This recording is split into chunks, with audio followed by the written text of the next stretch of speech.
Success. Well, first you have to decide if you want to be a lawyer, a doctor, or an engineer, right? Then you have to okay that with your parents. And once they say yes to an Ivy League school, you have to stay there for 8 years and learn things that you never really cared to learn. Then you find a mate who also makes your parents happy, get married, have offspring, and continue your job as a lawyer, doctor, or engineer until you reach your 70s and can apply for retirement and dig into your bountiful life savings account and go on vacations to equatorial locations, waiting to die. But where's the self-fulfillment? Where's the happiness? You thought that going to Yale or Stanford or MIT would make you happy. It made your parents happy. It's what your counselor wanted. It's what our society considers to be a successful life. Well, what does success mean if you aren't happy with it? You've been externally motivated your entire life, living your life for other people who have already had a chance to live theirs and who, ultimately, don't really care. You've walked down the well-worn path society set for you. You've run past your own without even a glance to see where it could have taken you. You've blindly followed the direction your parents, teachers, counselors have pointed you, and you've learned the hard way that success is nothing without happiness. Society tells us that it's all about proving the natural ability we're supposed to have, but it's about creating and improving that ability, learning new abilities, and using them to improve yourself as a person and the world around you. You're giving that ability back to the world. Too many people see ability as a fixed trait.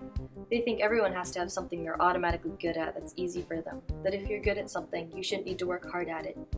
People love to say that they didn't study for the test they got an A on, but you have to work hard if you want to get anywhere. If it's easy for you, then you need a new challenge. Instead of seeing challenges as a way to prove your natural ability, see them as a way to stretch yourself, to improve. You'll take on bigger challenges and risks, and become better at what you love doing. Prioritize. Choose what you really want to spend your time doing. We're always pushing ourselves to be good at everything, to have an A in every class, to be the best at everything we do. And you should always try to be your best, but when you start sacrificing sleep and mental health for amazing grades in every class, it's time to cut yourself a break. While winning is invigorating, sometimes you have to be okay with being second.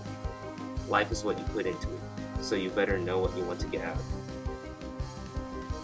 If you want to succeed, you can't be afraid of failing. Of course you're going to fail. It will be painful. You will question your ability. You'll wonder why you even bothered trying. You'll cover up your failure because it's embarrassing. But if you get past this, you can look at your failure as your learning experience and get something out of it. You can improve yourself through failure, and you should try to. If you're afraid to fail, you'll never try anything new. But sometimes you won't fail, and it will be worth all the hard work, and it will keep you going. Success is going from failure to failure without loss of enthusiasm. Experiment, try out new things. If you're working on something and it doesn't come out the way you want it to, you don't have to see it as a failure. When you're not afraid to take risks, you discover new methods of doing what you like doing.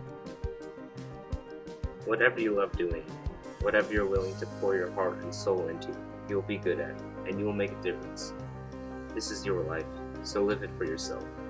Nothing else matters if you want to be happy. Follow your own path.